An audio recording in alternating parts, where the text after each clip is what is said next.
नमस्कार, good evening सभी को।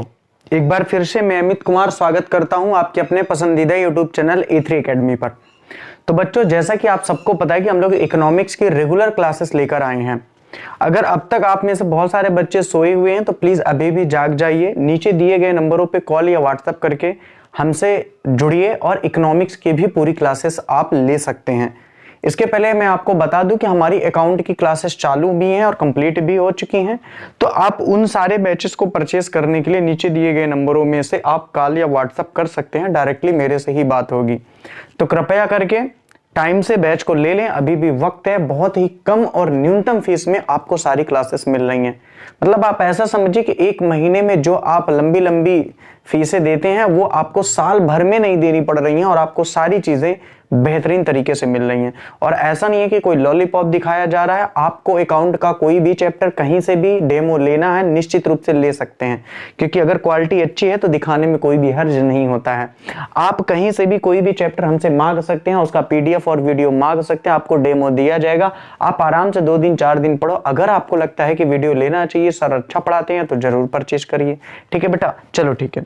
तो वो तो आपके ऊपर डिपेंड करता है, लेकिन मैं उन बच्चों को भी बोलता हूं कि अभी ये भी क्लासेस प्राइवेट नहीं है, पब्लिक है, तो वीडियो सभी को शेयर करना है। रेगुलर क्लासेस, हाँ बेटा, इकोनॉमिक्स कंप्लीट कराएंगे। आपके एग्जाम तक पूरी इकोनॉमिक्स कंप्लीट होगी, A to Z कंप्लीट होगी और हर इसी तरीके से विस्तार से समझा करके कंप्लीट होगी। पहला चैप्टर कंप्लीट हो चुका है। आज हम लोग दूसरे चैप्टर की बात करेंगे, अर्थव्यवस्था की केंद्रीय समस्याएं।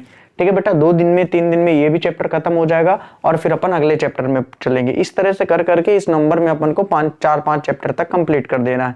दिसंबर आएगा 4-5 चैप्टर वहां कर देंगे, जनवरी आएगा 4-5 चैप्टर वहां, ऐसे करके तो खत्म ही हो जाएगा आपकी एग्जाम तक में।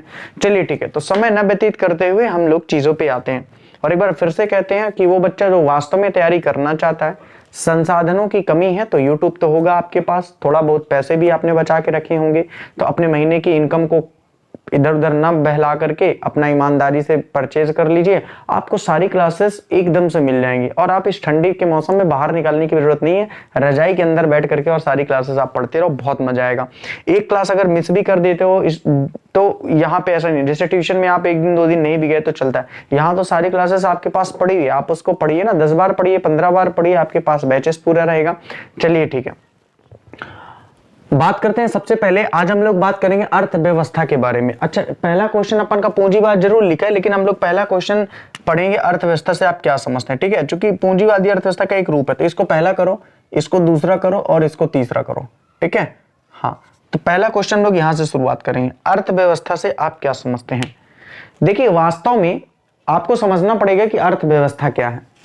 जिस प्रकार के मानव के अंग होते हैं जो मानव को विभिन्न प्रकार से कार्य करने के लिए प्रेरित करते हैं, जिस प्रकार से मानव के अंग जैसे कि पेट है पाचन के लिए काम आता है, जैसे कि हृदय है धड़कने के लिए काम आता है, फेफड़े हैं सांस लेने के लिए काम आता है, तो कुल मिलाकर के बात यह कि मानव के अनेक अंग, हाथ है तो भाई कुछ काम करने के काम आता है, पैर है चलने के काम आते हैं, तो मानव के आंख है देखने के काम आती है, कान है सुनने के काम आते हैं।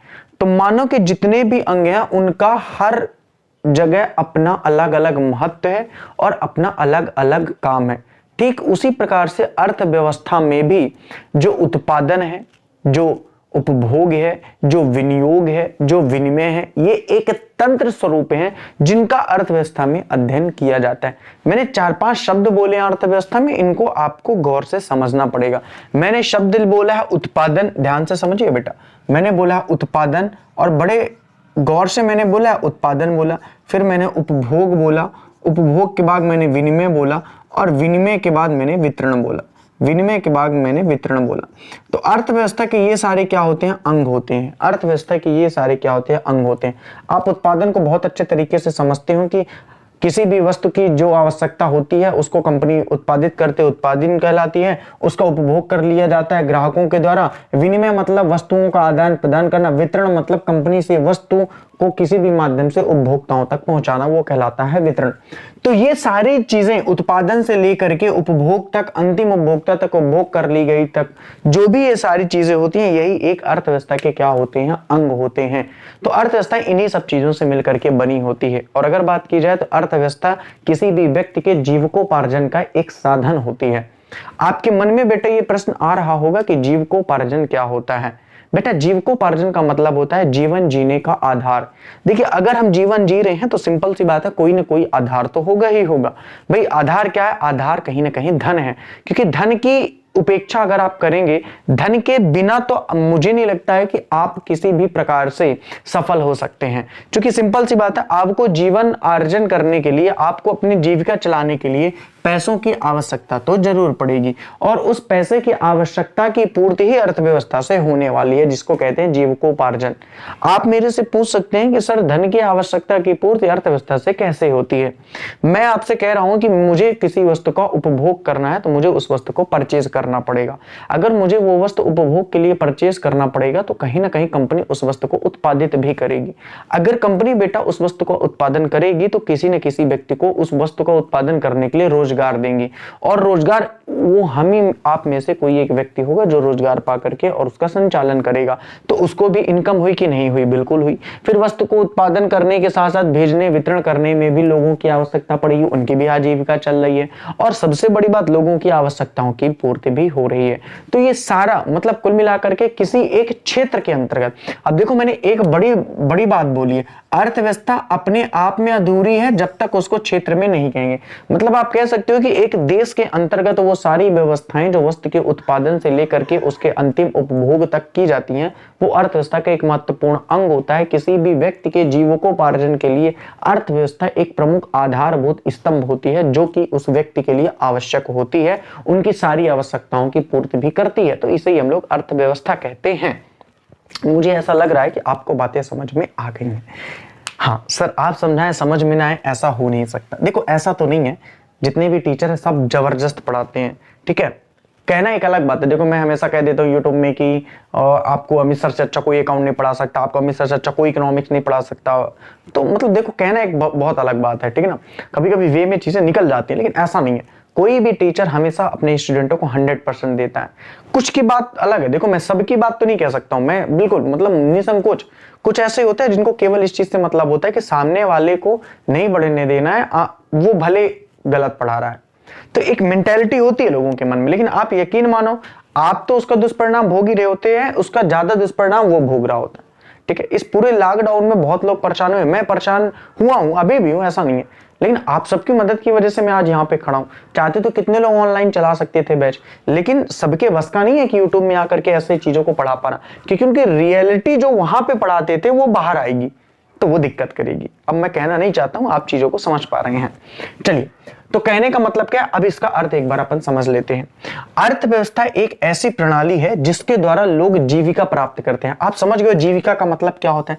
जीविका का मतलब होता है जीवन जीने का आधार। जीवन जीने का आधार सबसे बड़ा तो धन ही होता है, धन के साथ साथ वस्तुएं भी होती हैं। तो जीविका प्राप्त करते हैं, इसमें समाज की उन सब गतिविधियों को शामिल किया जाता है जिसमें गृहस्थ परिवार व सरकार उत्पादन व विनिमय एवं उपभोग करती है। मैंने सारी लाइन को आपको समझा दिया कि जिसमें एक घर परिवार वाला व्यक्ति और सरकार वस्तु को उत्पादन करती है, विनिमय करती है, और अंत में गृहस्थ के द्वारा यानी घर परिवार के द्वारा या उपभोक्ताओं के द्वारा उसको क्या कर लिया जाता है, उपभोग कर लिया जाता है। अर्थव्यवस्था में संचालित आर्थिक क्रियाओं से लोगों की आवश्यकताओं की पूर्ति होती है। अब अर्थव्यवस्था में जो संचालित आर्थिक क्रियाएं हैं उन्हीं के द्वारा लोगों की जो आवश्यकताएं होती हैं बेटा उनकी क्या होती है, पूर्ति होती है। ये बात भी मैंने आपको डिटेल से समझा रखी है। अब वाकई में अगर आपने अर्थव्यवस्था के बारे में पढ़ लिया तो आप इसकी विशेषताएं भी बहुत अच्छे तरीके से पढ़ सकते हैं, बता सकते हैं, ठीक है। इसलिए मैंने अर्थव्यवस्था की विशेषताएं नहीं लिखी है, क्योंकि अब आपसे बन जाएगा, आपको मैंने डिटेल से बता दिया। कोई बताने की आवश्यकता है नहीं कि व्यक्तियों का समूह होता है, संसाधनों की सीमितता होती है। अच्छा 2-3 चीजें सुन ही लो अगर विशेषताओं में अपन आ ही गए हैं तो। पहला क्या लिखे, व्यक्तियों का समूह। अब देखो अर्थव्यवस्था तो सिंपल सी बात है, एक व्यक्ति का नहीं है, व्यक्ति का एक समूह होता है। संसाधनों की सीमितता, इस शब्द को मैं जरूर समझाना चाहूंगा। संसाधनों की सीमितता ये अर्थव्यवस्था की विशेषताएं हैं, जो मैंने यहाँ पे क्वेश्चन नहीं लिखा हुआ है, लेकिन मैं आपको फिर भी समझा रहा हूँ। संसाधनों की सीमितता, क्योंकि दोबारा तो मौका नहीं मिलेगा ना, तो इसलिए अर्थव्यवस्था की विशेषताएं भी यहाँ पे मैं समझा रहा हूँ, है ना। हालांकि मैंने डिटेल समझा दी अर्थव्यवस्था की, तो आप विशेषताएं आपसे बन जानी चाहिए, लेकिन फिर भी देख लो। देखो संसाधन क्या होते हैं, सीमित होते हैं। आपके मन में कई तरीके का प्रश्न उठ गया होगा और उठना भी चाहिए कि सर संसाधन क्या होते हैं। देखिए संसाधनों को भी अपन बेटा 2 भागों में बांट सकते हैं। एक तो मानवीय संसाधन होते हैं, एक तो बेटा मानवीय संसाधन होते हैं और एक प्राकृतिक संसाधन होते हैं। एक तो मानवीय संसाधन होते हैं और एक प्राकृतिक संसाधन होते हैं। मेरी एक चीज को बेटा हमेशा याद रखना कि जीवन में इसलिए कभी मत पढ़ना इसलिए कभी मत पढ़ना कि मैं केवल पास हो जाऊं, कहीं प्रोजेक्ट से नंबर मिल जाए, कहीं हुड़दंगी करने के लिए आप जा रहे हो, पढ़ रहे हो, कभी ऐसा मत करना। क्योंकि अगर आप ऐसा कर रहे हो तो आप धन की बर्बादी नहीं कर रहे हो, आप समय की बर्बादी कर रहे हो। धन तो फिर भी कमाया जा सकता है, लेकिन जो आपने समय गवा दिया वो नहीं मिलेगा। आप 12th में अगर 90% से ज्यादा नहीं आ रहे हो तो आज की डेट में आपके पढ़ने का और आपके घर वालों के पढ़ाने का कोई औचित्य नहीं है। वो जमाने गए जब 70, 75, 80% आ जाते थे तो घर के माँ बाप और परिवार मोहल्ला खुश होता था। आज आपके रिलेशन में 90, 95 वालों की भरमार पड़ी है। तो अगर आपको ऐसा लगता है कि आप छोटा मोटा पढ़ के एक छोटा सा मुकाम हासिल कर लेंगे यहाँ वहां करके, तो ऐसा कतई मत सोचिएगा। इसलिए पढ़िएगा ऐसे कि आप दूसरों को पढ़ा भी सके और आपके अंदर टैलेंट आए, ना कि थोड़ी सी डिग्री प्राप्त करने के लिए आप पढ़ना। इसलिए मैं बहुत डिटेल से आपको पढ़ाता भी हूं, जो हमेशा काम आएगा। चलिए ठीक है।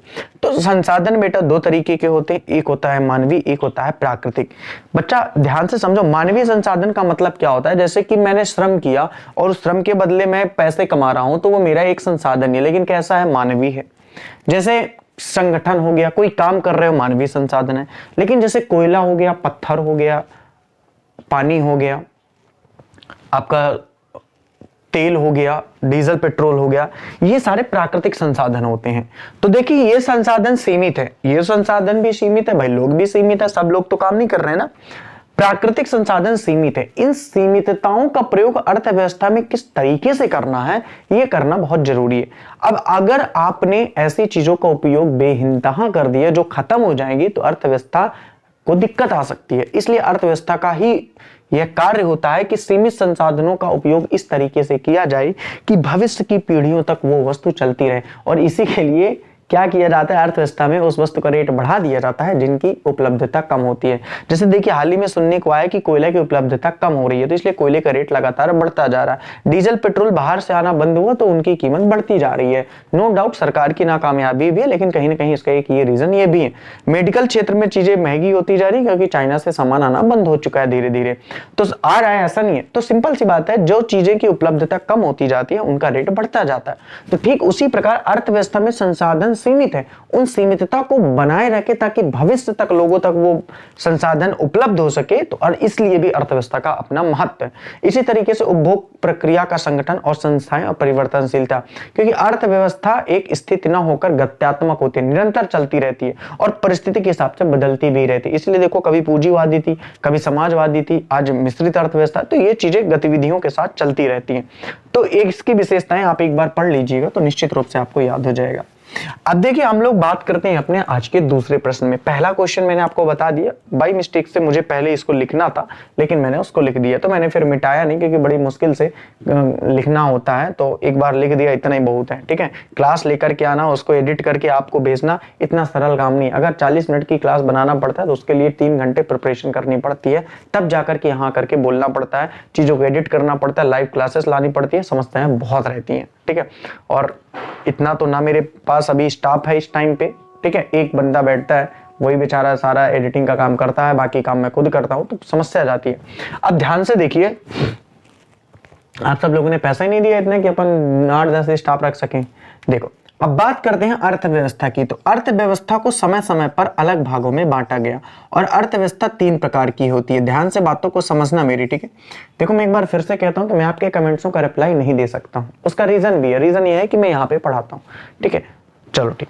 तो अर्थव्यवस्था 3 प्रकार की होती है। एक होती है पूंजीवादी अर्थव्यवस्था, ध्यान से समझना, पूंजीवादी अर्थव्यवस्था। दूसरी होती है समाजवादी अर्थव्यवस्था, समाजवादी अर्थव्यवस्था, समाजवादी अर्थव्यवस्था। और तीसरी होती है मिश्रित अर्थव्यवस्था। एक एक लाइन हम लोग इन तीनों अर्थव्यवस्था के बारे में समझेंगे। हालांकि फिर तो अपन डिटेल से पढ़ेंगे ऊपर, लेकिन थोड़ा सा समझेंगे। मैंने आपको क्या बताया कि जो अर्थव्यवस्था है वो 3 तरह से होती है। एक तो पूंजीवादी होती है, एक समाजवादी होती है और एक मिश्रित अर्थव्यवस्था होती है। 3 प्रकार की क्या होती है? इकोनॉमी होती है, टाइप्स ऑफ इकोनॉमी। पूंजीवादी अर्थव्यवस्था का मतलब क्या होता है? तो देखो एक ऐसी अर्थव्यवस्था जहां पे पूंजीपतियों का प्रभुत्व होता है। आपके मन में आ रहे होंगे, देखिए इकोनॉमिक्स की ये बड़ी खूबी है कि इसमें कुछ ऐसे शब्द हैं जिनको समझ पाना आपके लिए बड़ा कठिन काम है, और ना ही कोई समझाता है, मैं ये भी बता दूं, कठिन काम है। ठीक है, तो मैंने आपको क्या बताया कि पूंजीवादी अर्थव्यवस्था एक ऐसी अर्थव्यवस्था होती है जहां पे पूंजीपतियों की प्रभुत्वता होती है, मतलब प्रमुख ही पूंजीपति होते हैं। उन्हीं के अनुसार उत्पत्ति के साधनों का वितरण कर दिया जाता है और वो जो चाहते हैं वस्तु को उत्पादन करते हैं। हालांकि उसमें उपभोक्ता की भी प्रभुत्वता होती है, आगे बात करेंगे। एक ऐसी अर्थव्यवस्था जहां पे प्रभुत्वता सरकार की होती है वो समाजवादी कहलाती है। मतलब यहां प्रभुत्वता किनकी थी? पूंजीपतियों की थी। अब पति का मतलब, पूंजीपति मतलब ये नहीं कि आप गणेश जी को समझ लें कि भाई धन के देवता तो गणेश जी हैं। पूंजीपतियों का मतलब है जैसे अंबानी जी हो गए, अडानी जी हो गए, है ना, टाटा बिरला हो गए, इनकी बात। समाजवादी अर्थव्यवस्था में जो प्रभुत्वता रहती है वो सरकार की रहती है। मेन कौन रहता है? सरकार। और एक अर्थव्यवस्था ऐसी है मिश्रित, जिसमें दोनों की क्या होती है? मिली भगत रहती है। तो इस अर्थव्यवस्था को मिश्रित अर्थव्यवस्था कहते हैं। आपके मन में आ सकता है कि सर वर्तमान में भारत की अर्थव्यवस्था कैसी है? तो वर्तमान में भारत की अर्थव्यवस्था मिश्रित अर्थव्यवस्था है। जब हम लोग गुलाम थे तो हम लोगों की अवस्था पूंजीवादी अर्थव्यवस्था थी। बीच में जब हम लोग थोड़ा सा आजाद हुए तो हम लोग की अर्थव्यवस्था समाजवादी भी आई। लेकिन वर्तमान में भारत की अर्थव्यवस्था मिश्रित अर्थव्यवस्था है। मतलब पूंजीपतियों का भी प्रभुत्व और समाज यानी सरकार का भी प्रभुत्व है। हाँ, समाजवादी का मतलब समाज का प्रभुत्व होने से मतलब नहीं है सरकार का प्रभुत्व। अब सिंपल सी बात है, सरकार किसके लिए काम करती है? सर समाज के लिए ही। अपने लिए थोड़ी सरकार काम करती है कि अपने लिए करती है, बाकी आपको पता है। तो आप समझ गए हैं कि अर्थव्यवस्था में 3 तरीके की होती है, पूंजीवादी, समाजवादी और मिश्रित अर्थव्यवस्था। और कमेंट सेक्शन में लिख के बताया करो यार क्लासेस कैसी लगती हैं। इतनी मेहनत से क्लासेस लेकर के आते हैं आप लोगों के लिए, तो है ना। और जितनी ईमानदारी से मैं इतना टाइम देकर के आपको क्लासेस देता हूं, अगर आप 5 मिनट भी दिन का मेरे लिए निकाल के वीडियो को फेसबुक में, इंस्टाग्राम में और व्हाट्सएप में, या आप जो चलाते हो, 2 मिनट 3 मिनट का काम रहता है। कुछ अकाउंट की क्लासेस जैसे पब्लिक हैं, चैनल में दिख जाती हैं आपको, उसको आप शेयर कर सकते हो व्हाट्सएप में, फेसबुक में, या मेरे बिना कहे भी आप स्टेटस में इन सब चीजों को लगा सकते हैं। अपने दोस्तों से बात कर सकते हैं। वो भले बैच परचेज ना करें, आप उनको भेजिए ना, उनको पता तो चले कि हम क्या लेवल से हैं, है ना। आप ही सोच लोगे कि यार आगे नहीं बढ़ाएंगे वीडियो तो फिर कैसे काम चलेगा, है ना।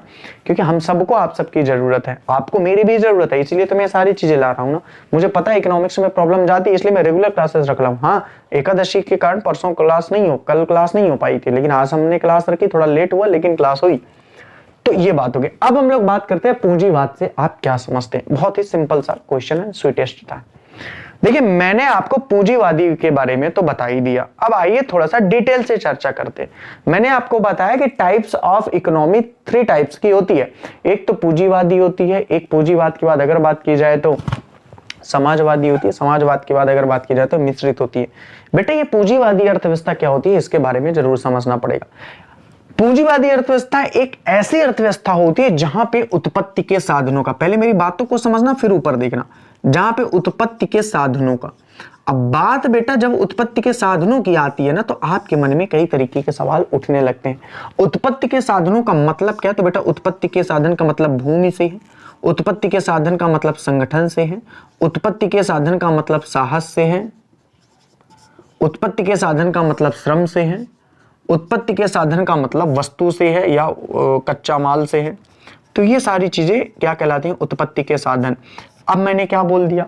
मैंने ये बोल दिया कि पूंजीवादी अर्थव्यवस्था में उत्पत्ति के साधनों का जो स्वामित्व होता है, जो मालिकाना हक होता है, वो किनके पास रहता है? निजी पूंजीपतियों के पास रहता है। किनके पास रहता है बेटा? निजी पूंजीपतियों के पास रहता है। इसीलिए मैंने आपको बता के रखा है कि पूंजीवादी अर्थव्यवस्था में जो प्रभुत्व होता है वो पूंजीपतियों का होता है। आपने क्या समझा? मैंने बहुत ही सिंपल से तरीके से बताया कि एक ऐसी अर्थव्यवस्था, और हालांकि पूंजीवादी अर्थव्यवस्था का प्रारंभ में भी मैं आपको बता दूं 18वीं शताब्दी में हुआ था। 18वीं शताब्दी में, अभी कौन सी शताब्दी चल रही है? 21वीं शताब्दी चल रही है, 21वीं शताब्दी चल रही है। और 18वीं शताब्दी में पूंजीवादी अर्थव्यवस्था का अभ्युदय हुआ था जब इंग्लैंड में औद्योगिक क्रांति हुई थी। आपको ऑब्जेक्टिव में बेटा ये बिल्कुल पूछा जा सकता है कि बताइए पूंजीवादी अर्थव्यवस्था का शुभारंभ कब किया गया? तो आपको याद रखना 18वीं शताब्दी में किया गया। इंग्लैंड याद रखना, इस नाम को याद रखना। इंग्लैंड में औद्योगिक क्रांति के फलस्वरूप सबसे पहले पूंजीवादी अर्थव्यवस्था का जन्म हुआ, और बाद में यही लोग आकर के 18वीं शताब्दी का मतलब 1857 ये सब जो 1800 के बाद चालू हुई उसकी बात कर रहा हूँ, ठीक है। तो वो चला, फिर बाद में यही लोग आकर के इंडिया पे भी इस चीजों को थोप दिया। लेकिन जब से इनका कार्यकाल खत्म हुआ तो थोड़ा सा सिस्टम बनने लगा। अब देखिए बात पढ़ लेते हैं तो चीजें और भी क्लियर हो जाएंगी, ध्यान से समझो। पूंजीवाद आर्थिक संगठन की वह प्रणाली है, आर्थिक मतलब पैसे के संगठन की वह प्रणाली है जिसमें उत्पत्ति के साधनों पर निजी स्वामित्व होता है। अब निजी स्वामित्व किनका होगा बेटा? पूंजीपतियों का होगा। अब हम आपका स्वामित्व क्या होगा? हम आप थोड़ी वस्तु का उत्पादन कर पाएंगे, तो निजी स्वामित्व मतलब पूंजीपतियों का होगा, ठीक है। तथा इन साधनों को लाभ अर्जित करने के उद्देश्य से विभिन्न कार्यों में प्रयोग करने की स्वतंत्रता है। एक सबसे बड़ी बात मैं पूंजीवाद की बता दूं, उसको आप दोष भी कह सकते हो और अच्छाई भी कह सकते हो। पूंजीवाद का केवल एक उद्देश्य होता है, वो होता है अधिकतम लाभ कमाना। बेटा पूंजीवाद का केवल एक उद्देश्य होता है, वो होता है अधिकतम लाभ कमाना। उस लाभ की सीमा को प्राप्त करने के लिए ये किसी भी हद तक जा सकते हैं, और वास्तव में पूंजीवाद का मतलब ही होता है लाभ कमाना, तो लाभ तो वो कमाएंगे ही कमाएंगे। तो आप इतना चीजें समझ चुके कि पूंजीवाद का मतलब ही क्या होता है, लाभ कमाना। अंतिम उद्देश्य भी पूंजीवाद का लाभ कमाना होता है, चाहे वो किसी भी हालत में जाए। तो यही यहाँ पे एक चीज लिखी हुई है कि इन साधनों को लाभ अर्जित करने के उद्देश्य से विभिन्न कार्यों में प्रयोग करने की स्वतंत्रता है। वो किसी भी प्रकार से इन संसाधनों का इस्तेमाल कर सकते हैं। एक नालायक बोल रहा है कि सर आप किन संसाधनों की बात कर रहे हैं? बेटा मैं उत्पत्ति के संसाधनों की बात कर रहा हूं। अब आप मेरे से ये मत पूछना कि उत्पत्ति के संसाधन क्या होते हैं, क्योंकि मैं पहले ही लिखा चुका हूं। ठीक है, इसीलिए शुरुआत से क्लास से जुड़ा करो तो चीजें समझ में आएंगी। और मैं एक बार फिर से बोल रहा हूं कि अगर आपको इकोनॉमिक्स मेरे से पढ़नी है, देखो, तो आपको मेरी सारी क्लास बड़ी डिटेल से समझनी पड़ेगी। अब पिछली क्लासेस आप सुन नहीं रहे हो, आ करके यहाँ पे टेलर मारोगे, समझ में नहीं आ रहा तो कैसे आएगा?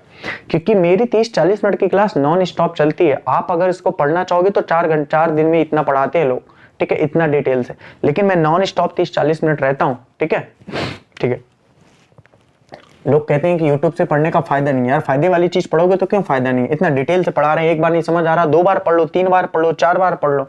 हाँ, नेगेटिव चीजें सोचोगे तो फायदा नहीं है, लेकिन क्यों फायदा नहीं है? ऐसा गलत बात। मैं तो सारी चीज YouTube से पढ़ पढ़ के आज यहाँ पे बैठा हूँ, तो ऐसा नहीं बेटा, है ना। हर चीज का अपना टाइम है, हर चीज का अपना होता है। अगर आप रेगुलर किसी चीज को बनाओगे तो मजा आएगा। चलिए,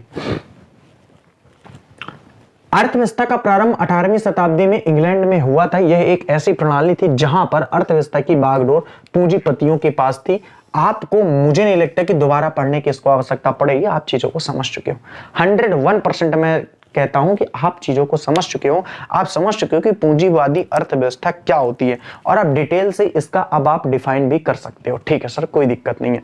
जैसे कि मैं एक डेफिनेशन बोलता हूं, आपको एक डेफिनेशन भी लिखना पड़ेगा। GDH कोल के अनुसार पूंजीवादी लाभ के लिए उत्पादन की वह प्रणाली है जिसके अंतर्गत उत्पादन के उपकरणों एवं पदार्थों पर निजी स्वामित्व होता है। एक चीज बार बार के देखो, पूंजीवादी लाभ के लिए उत्पादन की वह प्रणाली है। अब देखो लाभ के लिए क्यों बोला, क्योंकि मैंने पहले ही बता दिया कि पूंजीवादी अर्थव्यवस्था का उद्देश्य ही लाभ कमाना होता है। तो पूंजीवादी अर्थव्यवस्था लाभ की वह प्रणाली है जिसका उद्देश्य उत्पत्ति के साधनों का, उपकरणों का प्रयोग करके निजी स्वामित्वों का लाभ कमाना इसका उद्देश्य होता है। तो ये एक डेफिनेशन भी आपको लिखनी पड़ेगी। अगर आपको पूंजीवादी का अर्थ समझ में आ गया है तो पूंजीवादी की विशेषताएं पढ़ने में मुश्किल से हमें 7 से 8 मिनट लगने वाले हैं। ठीक है बेटा, और जितना डिटेल से मैंने पूंजीवादी के बारे में आपको समझाया है तो शायद आपको पूंजीवादी अर्थव्यवस्था भी समझ में आ गई होगी, बेटर समझ में आ गई होगी। नहीं आई होगी तो एक बार 20 मिनट का, 15 मिनट का ये वीडियो है, फिर वापस सुन लेना और फिर पूंजीवादी की विशेषताएं पढ़ना कि हमें सर ने क्या क्या पढ़ाया। और हमेशा मेरी क्लास को जब भी पढ़ा करो, ऑनलाइन की एक अच्छी आदत भी बता दूं, हेडफोन हमेशा लगा करके पढ़ने का प्रयास करो। और जब भी पढ़ो तो ऐसी टाइम पे पढ़ो कि कोई भी डिस्टर्ब ना करे। ऐसे कमरे पे बैठो जहां कोई आता जाता ना हो, लेकिन ऐसा ना करें कि कोई आए जाए ना तो आप चैटिंग सेटिंग में लगे हुए हैं। ठीक है, तो ईमानदारी से अगर आपके गार्जियन ने बैच कर परचेज करके दिया हुआ है और आपको मोबाइल भी दिया हुआ है तो उसका सदुपयोग करें। यकीन माने जो चीजें आप पढ़ने को पा रहे हैं ना, वो लोग नहीं पा रहे हैं, मैं गारंटी के साथ कह सकता हूं, और इसका भरोसा भी आप कर लेना। चलो ठीक है, पूंजीवादी की विशेषताएं बताइए। पूंजीवादी की विशेषता में सबसे पहला आता है निजी संपत्ति का अधिकार। देखिए, पूंजीवादी अर्थव्यवस्था में प्रत्येक जो पूंजीपति होता है उसको संपत्ति खरीदने, उसका इस्तेमाल करने, अपने उत्तराधिकारी को देने,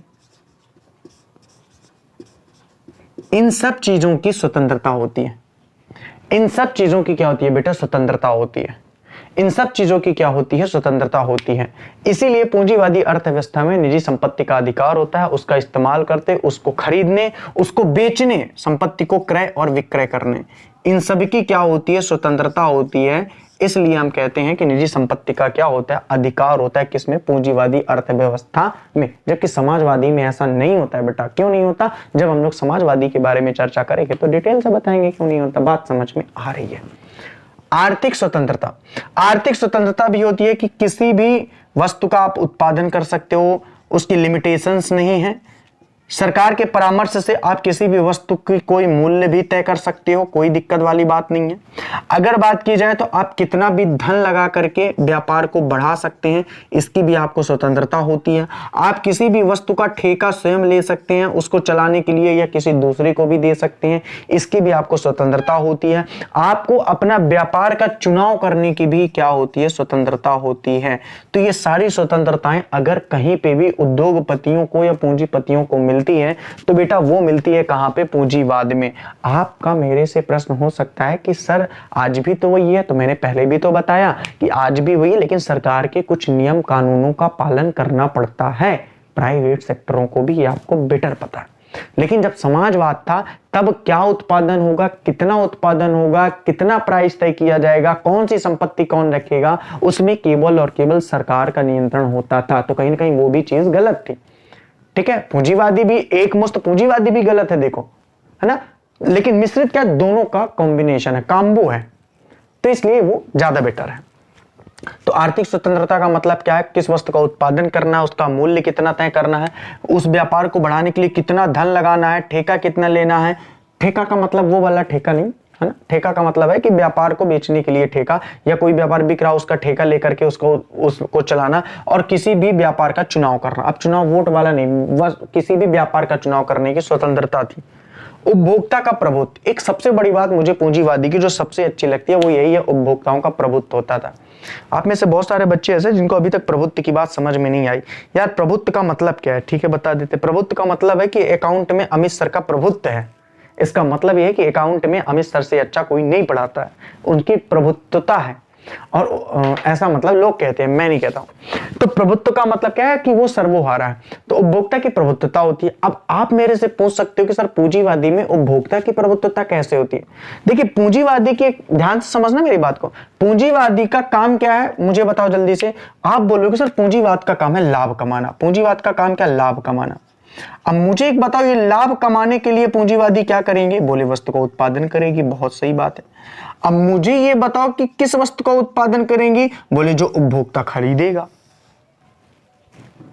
तो बताओ किसकी प्रभुत्वता हुई, उपभोक्ता की, क्योंकि उत्पादनकर्ता उद्योगपति वही वस्तु का उत्पादन करेगा जो उपभोक्ता खरीदना पसंद करेगा, और सारे लोग उसी वस्तु को उत्पादन करना पसंद करेंगे जिसको उपभोक्ता क्रय करना पसंद करेगा। यहां पे लोगों का मतलब कंपनियों से है।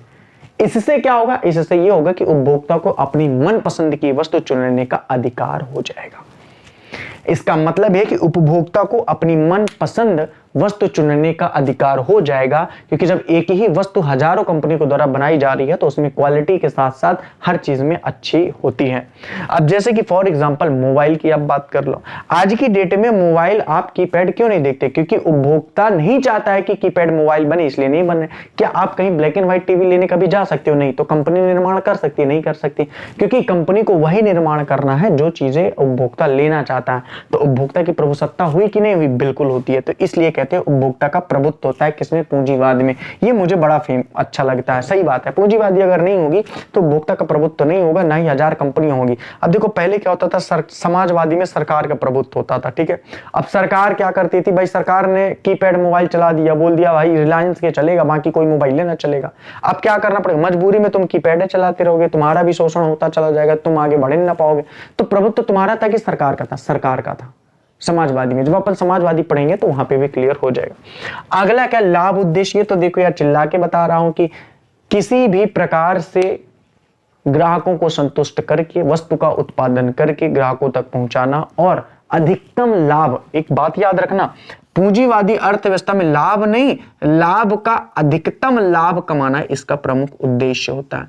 अधिकतम लाभ कमाना बेटा इसका प्रमुख उद्देश्य होता है, ठीक है। चलो और अंतिम बात करते हैं कीमत यंत्र। अंतिम बात करते हैं कीमत यंत्र। याद रखना बेटा कि पूंजीवादी अर्थव्यवस्था में जो कीमत यंत्र प्रभावित होता है वो किस पर प्रभावित होता है, वस्तु की कीमत के ऊपर, वस्तु की कीमत का ऊपर। अगर किसी भी वस्तु की कीमत ज्यादा है, प्लस का मतलब ज्यादा है, तो उपभोक्ता उसी वस्तु का उत्पादन करते हैं। उत्पादकता उसी वस्तु का उत्पादन करते हैं। अब धोखा में मत आना, ठीक है ना। उत्पादन और उत्पादनकर्ता और उपभोक्ता में अंतर होता है। उत्पादनकर्ता और उपभोक्ता। जैसे कि यहाँ पे ऐसे समझ लो कि मैं अकाउंट उत्पादन कर रहा हूं और आप उसका उपभोग कर रहे हो, या जो वस्तु जो बनाता है उत्पादनकर्ता कहलाता है, जो अंतिम उसका उपभोग करता है उपभोक्ता कहलाता है। तो उत्पादनकर्ता उन्हीं वस्तुओं का उत्पादन करते हैं जिन वस्तुओं की कीमत ऊंची होती है, और जिन वस्तुओं की कीमत नीची होती है, कम होती है, उत्पादनकर्ता उन वस्तुओं का उत्पादन नहीं करते। तो इस प्रकार से जो कीमत यंत्र है वो कीमत पर भी प्रभावित होता है। उन्हीं वस्तुओं का उपभोक्ता उत्पादनकर्ता उत्पादन करते हैं जिन वस्तुओं की कीमत ऊंची होती है, और जिन वस्तुओं की कीमत नीची होती है उनका उत्पादनकर्ता उत्पादन नहीं करते हैं। ये बात आपको समझनी पड़ेगी। इसलिए पूंजीवादी अर्थव्यवस्था में कोई भी व्यक्ति या संस्था अर्थव्यवस्था के कार्य संचालन के संबंध में नियोजित ढंग से निर्णय नहीं लेती है। आर्थिक कार्यों के संचालन का कार्य कीमत यंत्र द्वारा संपादित होता है। और मैंने पहले बता दिया कीमत यंत्र तब प्रभावित होता है या तब लागू होता है या क्या होता है कि कीमत यंत्र का मतलब होता है कि जिन वस्तुओं की कीमत ज्यादा होगी उसी वस्तु का कंपनी उत्पादन करेगी, जिन वस्तुओं की कीमत कम होगी उनका उत्पादन कंपनी नहीं करेगी। ठीक है बेटा, तो ये बातें बेटा यहाँ पे होती हैं समाप्त। आपने 3 थ्योरी पढ़ी, मैं बिल्कुल भी स्पीड में नहीं पढ़ा रहा हूँ, मैं बहुत आराम से पढ़ा रहा हूँ। आपने क्या पढ़ा? आपने अर्थव्यवस्था के बारे में पढ़ा, आपने अर्थव्यवस्था के बाद पूंजीवादी अर्थव्यवस्था के बारे में भी जाना, आपने पूंजीवादी अर्थव्यवस्था के बाद पूंजीवादी की विशेषताएं भी पढ़ी। कुछ टॉपिक मैंने अर्थव्यवस्था की विशेषताओं के भी बताए, जैसे पूंजी की सीमितता, ये सब चीजें कल हम लोग बात करेंगे इसी के अगले पार्ट के में। ठीक है, तो मेरा सपोर्ट तो आपके साथ हमेशा से है, आगे भी रहेगा, लेकिन थोड़ा सा तकलीफ होती है। जो बच्चे पढ़ चुके हैं वो सपोर्ट थोड़ा सा कम करने का प्रयास करते हैं। अब ऐसा पता नहीं क्यों, जबकि सपोर्ट उनको भी करना चाहिए। पिछले साल इतने सारे बच्चे थे, 400-500 बच्चे थे, इस साल भी बच्चों ने बैच लिया एक साथ, चूंकि मैंने दिया, तो इतने सारे बच्चे हैं। तो हमारा तो प्रयास है, हालांकि अगले साल से तो हमारा सेशन है कि 11-12 की सारे सब्जेक्ट की क्लासेस आपको मिलेंगी और ऑनलाइन जबरदस्त। ठीक है, अभी तो चल भी रही है, कोई दिक्कत नहीं है। 11th की भी अकाउंट हम चालू कर दिए हैं।